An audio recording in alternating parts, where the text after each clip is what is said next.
Hey everyone, मेरा नाम सोनी है और आज मैं एक्सप्लेन करने वाली हूँ फाइंडिंग नीमो जो 2003 में आई थी।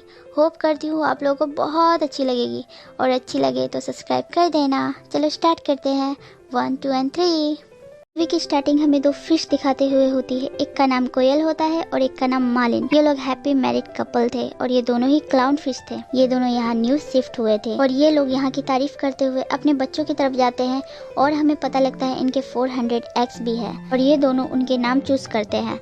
मालिन अपने बच्चों के अनाप शनाप नाम रखता है पर कोयल बोलती है मुझे नीमो पसंद है और वो लोग यही बात करके अपनी घर की तरफ जा ही रहे होते हैं कि वहाँ एक बड़ी सी शार्क आ जाती है जिसका ध्यान इन दोनों पे ही था और उनके पड़ोसी भी चले गए थे। तभी मालिन बोलता है कोयल तुम घर जाओ, हमारे बच्चे सही सलामत हैं। पर कोयल का ध्यान सिर्फ अपने बच्चों पे होता है। वो सीधा अपने बच्चों की तरफ जाती है और वो शार्क सीधा कोयल की तरफ आता है।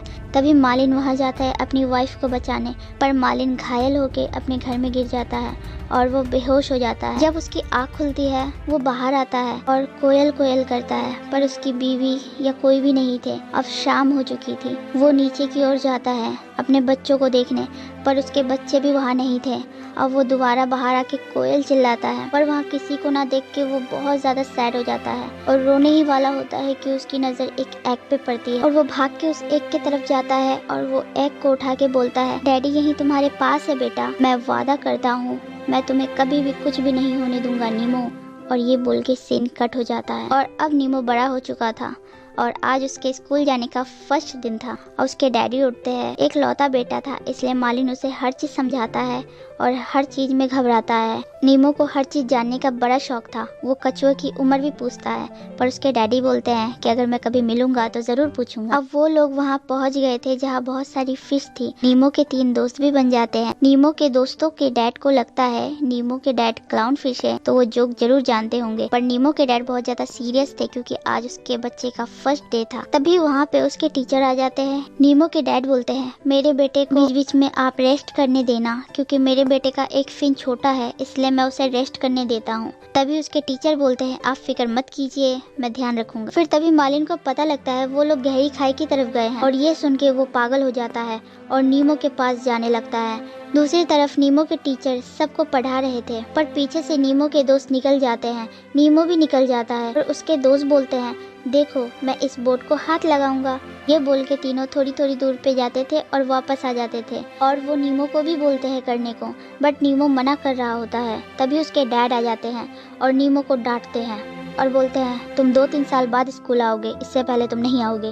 नीमो बोलता है मैं आपसे प्यार नहीं करता। वहाँ उसके टीचर भी आ जाते हैं। मालिन उसके टीचर से बात करने में लग जाता है। यहाँ नीमो सच में उस बोट को छूने चला जाता है और वो वापस आ ही रहा होता है। एक इंसान उसे पकड़ लेता है और नीमो बहुत चिल्लाता है और दूसरा इंसान मालिन की फोटो भी क्लिक कर लेता है। नीमो चिल्लाता रहता है। मालिन भी बोट के पास चला जाता है। तभी बोट स्टार्ट हो जाती है और चली जाती है। मालिन उसका पीछा पागलों की तरह करता है बट बोट गायब हो जाती है। वो नीचे की ओर जाता है। तभी वो एक ब्लू फिश से टकरा जाता है जिसका नाम डोरी था। वो बोलती है मैंने अभी अभी एक नाव देखी है, वो अभी अभी यहाँ से गुजरी है, आओ मेरे पीछे।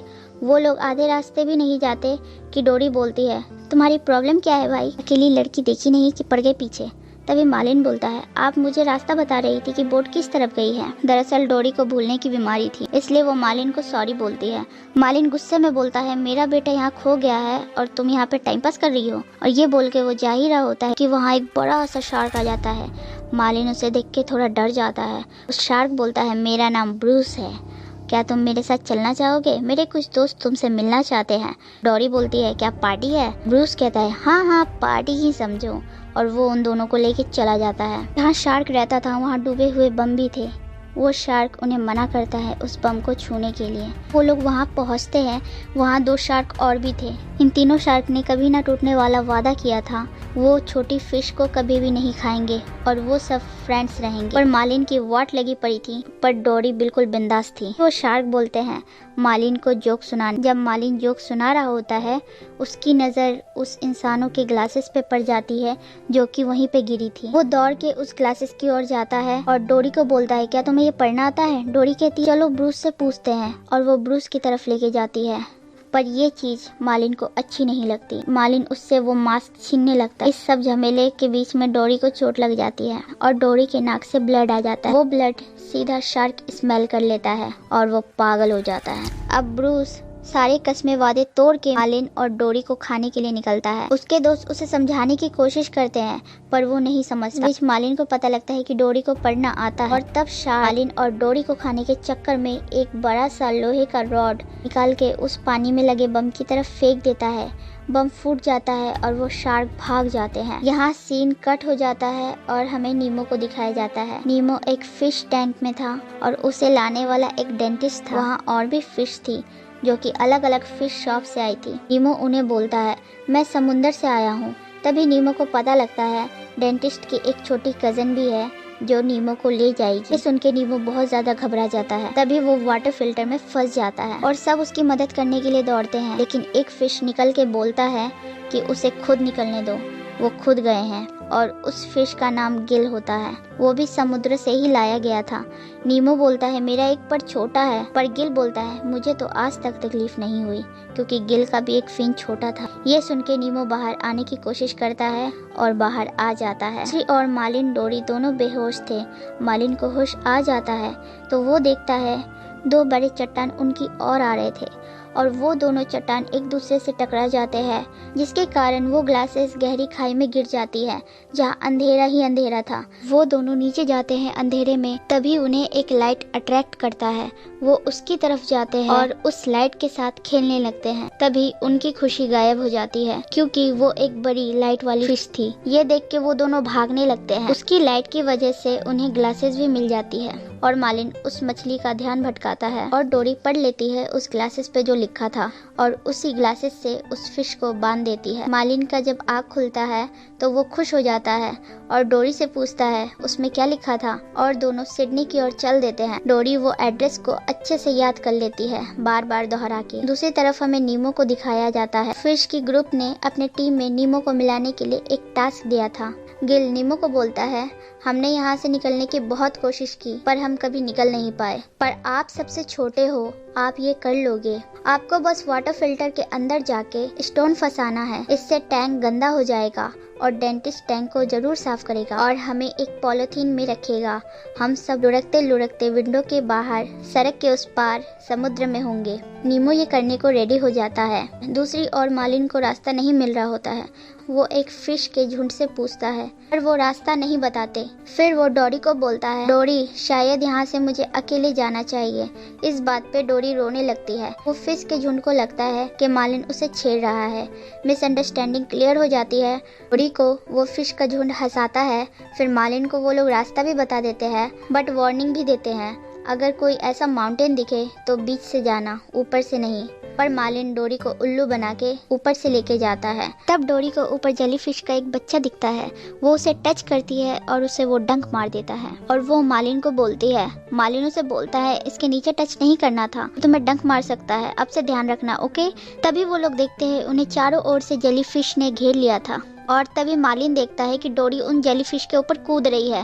तभी मालिन को पता लगता है ऊपर से डंक नहीं लगता, तो वो लोग एक रेस लगाते हैं और मालिन डोरी को बोलता है, सिर्फ ऊपरी भाग पे ही तुम्हें टच करना है, इधर उधर नहीं करना है। तो वो कहती है ओके और उसके बाद दोनों रेस लगाने लगते हैं। मालिन रेस जीत जाता है और डोरी पीछे रह जाती है। जब मालिन वापस डोरी को लेने के लिए आता है तो देखता है उसे चारों ओर से जेलीफिश ने घेर लिया था। वो डोरी को जैसे तैसे वहाँ से निकालता है और रास्ता खोजता है। जब उसे रास्ता मिल जाता है वो बहुत तेजी से निकलता है और दोनों बहुत इंजर्ड थे, इसलिए वो दोनों बेहोश हो जाते हैं। दूसरी ओर नीमो को गिल वाटर फिल्टर में स्टोन के साथ भेजता है। नीमो स्टोन को फंसा देता है। अब उसे एग्जिट करना था। जब वो एग्जिट कर रहा होता है तो वहाँ से स्टोन निकल जाता है और वो फिल्टर की ओर खींचा चला जाता है और वो चिल्लाता रहता है। वो सारी फिश मिलके एक प्लांट अंदर भेजती है और नीमो को बोलती है कि वो पकड़ ले। जब वो पकड़ लेता है वो नीमो को खींच लेते हैं और नीमो बच जाता है। अब सब ने फैसला कर लिया था कि वो लोग अब यहाँ से निकलने के बारे में नहीं सोचेंगे और नीमो को ऐसे खतरों में नहीं डालेंगे। दूसरी ओर मालिन को होश आता है।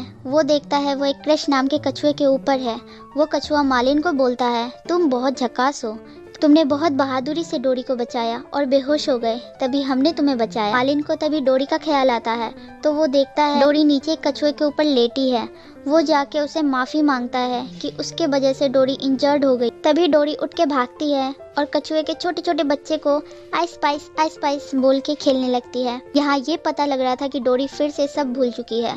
मालिन दोबारा डोरी और उन कछुए के बच्चों को नीमो के बारे में बताता है और हम देख पाते हैं वो स्टोरी कैसे कैसे हर जगह फैलती जा रही है। क्रश उन्हें फिर आगे जाने का रास्ता बताता है और बोलता है सीधे इस लाइन में घुस जाना और सीधे चलते जाना, तुम्हें सिडनी का रास्ता मिल जाएगा। मालिन और डोरी उन्हें बाय बोल के चल देते हैं और मालिन उस कछुए से लास्ट में उनकी उम्र पूछता है। वो बोलता है 150 का हूँ और अभी तो मैं जवान हूँ मैन। और दूसरी तरफ नीमो के डैड उसे खोज रहे हैं। ये बात नाइजुल को पता लग जाती है। वो सीधा डेंटिस्ट के पास जाता है। वो उन सारी फिशेस का दोस्त था। वो उनसे पूछता है नीमो कहाँ है, और तभी नीमो दौड़ के आता है और वो बताता है तुम्हारे डैड तुम्हें खोज रहे हैं, उन्होंने 3 शार्कों से लड़ाई की है। तभी वो बोलता है कि तुम्हारे डैड का नाम मालिन है। और ये बात सुन के नीमो खुश हो जाता है और नाइजुल बताता है जब तुम्हें वो गोताखोर उठा के ले गए थे, तुम्हारे डैड ने पागलों की तरह बोट का पीछा किया। उन्होंने सारा समुद्र छान मारा और उन्होंने 3 शार्कों से लड़ाई की। अब वो सीधा यहाँ आ रहे हैं सिडनी तुम्हें लेने। ये सुन के नीमो बहुत ज़्यादा खुश हो जाता है। फिर से वो वही हरकत करता है। वो फिल्टर की तरफ जाता है और इस बार वो सही सलामत बाहर भी आ जाता है। सारी फिश ये देख के बहुत ज़्यादा खुश हो जाती है। दूसरी ओर मालिन को आगे जाने का रास्ता पता नहीं लगता। डोरी बोलते हैं यहाँ हम अकेले नहीं हैं, किसी से रास्ता पूछ लेते हैं। तभी उन्हें एक वेल दिखती है। डोरी वेल की आवाज़ निकालती है।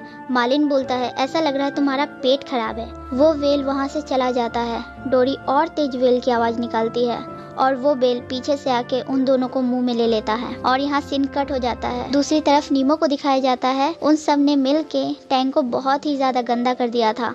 यहाँ मालिन को लगता है आज उसकी आखिरी दिन है क्योंकि वो वेल के मुंह के अंदर है। डोरी वेल के मुंह के अंदर होने के बावजूद चिल मार रही थी। तभी वहाँ पानी का लेवल कम होने लगता है। मालिन बोलता है अब वो हमें खा जाएगा, मैं अपने बेटे से कभी नहीं मिल पाऊंगा। तभी वेल का टंग बिल्कुल सीधा हो जाता है। डोरी बोलती है कि वेल बोल रहा है हाथ छोड़ दो, आगे सब ठीक होगा, भरोसा करो मुझ पे। पिछले बार मालिन ने भरोसा नहीं किया था जिसके कारण डोरी इंजर्ड हो गई थी, इसलिए वो इस बार डोरी की बात मान लेता है और हाथ छोड़ देता है। तब वो लोग एक पानी के बड़े प्रेशर से बाहर आ जाते हैं और वो लोग बहुत ज़्यादा खुश हो जाते हैं और वेल का शुक्रिया अदा करते हैं। अब वो लोग सिडनी में थे जहाँ बोट ही बोट थी। दूसरी तरफ नीमो और बाकी सारी फिशेस की आँख खुलती है और वो लोग ये देख के हैरान हो जाते हैं कि टैंक बिल्कुल साफ थी। रात में डेंटिस्ट ने न्यू फिल्टर लगा दिया था जो खुद ही टैंक को साफ करता था। तभी नीमो को डेंटिस्ट बाहर निकालने की कोशिश करता है। गिल उस नेट में कूद जाता है और नीमो को बोलता है नीचे की ओर तैरो। वो दोनों नीचे की ओर तैरते हैं और नीमो बाहर आ जाता है। तभी दूसरी ओर से नीमो को वो डेंटिस्ट निकाल लेता है। दूसरी ओर मालिन उस बोट को खोज रहा होता है जो नीमो को लेके गई। तभी एक बर्ड आके उन दोनों को खा जाता है। वो दोनों उस बर्ड के गले में फंस जाते हैं। नाइजुल उस बर्ड की हेल्प करने जाता है। तभी नाइजुल बोलता है ये तो वो फिश है मालिन। जब नाइजुल उनके पास जाता है पर वहाँ काफी सारी पीजन थी मालिन डोरी को खाने के लिए। फिर नाइजुल बोलता है चुपचाप से मेरे मुंह में आ जाओ। तो मालिन कहता है कि हाँ सही मजाक कर रहे हो। तभी नाइजुल बोलता है मैं तुम्हारे बेटे नीमो को जानता हूँ, उसका एक पर छोटा है। वो सीधा कूद के बोलता है वो नीमो है। फिर वो दोनों नाइजुल के मुंह में चले जाते हैं और नाइजुल उन दोनों को लेके चला जाता है पीजन को पीछे छोड़ते हुए नीमो के पास। पर यहाँ नीमो मरने की एक्टिंग कर रहा होता है ताकि नीमो को वो डेंटिस्ट कमोड में फेंक दे और वो सीधा समुद्र में पहुंच जाए। पर डेंटिस्ट उसे डस्टबिन की तरफ ले जा रहा। तभी नाइजुल मालिन और डोरी को ले आता है। तभी मालिन देख लेता है कि नीमो नहीं रहा। वो बहुत ज्यादा सैड हो जाता है। तभी डेंटिस्ट नाइजुल को बाहर कर देता है। मालिन नीमो नीमो करता रहता है। तभी नीमो सुन लेता है पर अब नीमो को डेंटिस्ट की कजन डाल्ला पकड़ लेती है। ये देख के गिल पानी के बुलबुले के हेल्प से डाल्ला पर कूद जाता है और नीमो की साइड में गिर जाता है और नीमो को बोलता है अपने पापा को मेरा सलाम करना।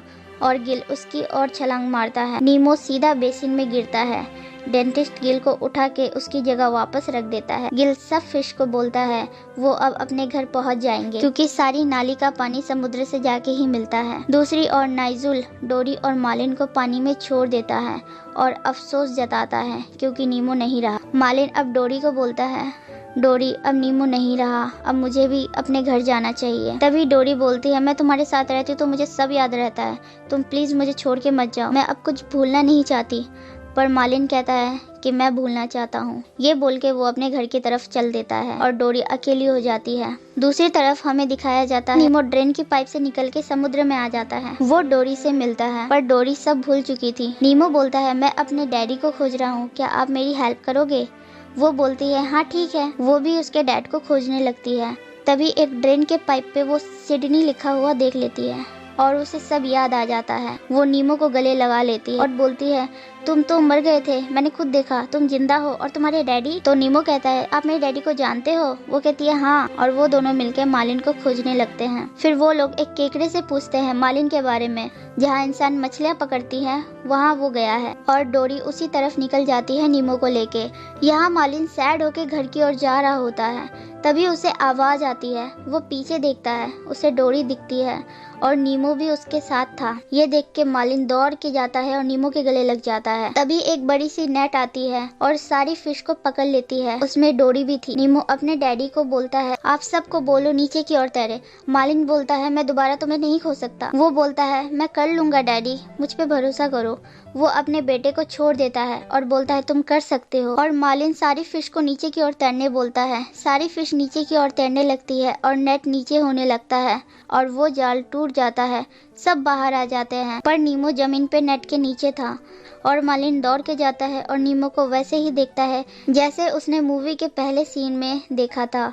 नीमो आँख खोल लेता है। मालिन बोलता है बेटा तुम ठीक हो? नीमो बोलता है डैडी मैं आपसे प्यार करता हूँ। मालिन बोलता है मुझे पता है बेटा। और मालिन उसे हंसाता है और कछुए की उम्र भी बताता है जो 150 का था। यहाँ मूवी कट होती है और हमें मालिन दिखाया जाता है जो अपने बेटे को उठा रहा था स्कूल के लिए। दोनों स्कूल जाते हैं। इस बार मालिन सबको जोक भी सुनाता है। यहाँ नीमो के साथ क्रश का बेटा भी होता है जो कि अब नीमो का दोस्त था। और मालिन से वो फिश बोलते हैं जो तुम बोल रहे हो वो तुमने सच में किया भी है। तभी वहाँ ब्रूस आ जाता है अपने 2 दोस्तों के साथ डोरी को छोड़ने। और हमें डेंटिस्ट दिखाया जाता है जो बोलता है ये फिल्टर तो नया था, ये खराब कैसे हो गया? इतनी देर में गिल और बाकी फिश लुढ़कते लुढ़कते विंडो के बाहर समुद्र में चले जाते हैं और वो एक पॉलीथीन में थे। दूसरी फिश बोलती है अब क्या? और यहाँ मूवी एंड हो जाती है।